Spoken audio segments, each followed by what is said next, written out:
In this video I'm going to show you how to change the FPS in CapCut and to make your video smoother at 60 FPS.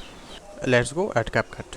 And if you are already edited your video, let me show you how to change the FPS. Before we start the video, definitely hit the subscribe button and like the video. Let's add the video to CapCut now. So after adding it, then we will click on the export option. Then this resolution, if you can set it according to your 1080p or 2K or 4K. If you have the pro version, that you can do this, or then the frame rate, this is there. Definitely make this 60 fps and mbps. You can also increase this a little some way. If your phone is better, definitely then export is with smart HDR quality. That's it. This is how you can increase the fps of your video.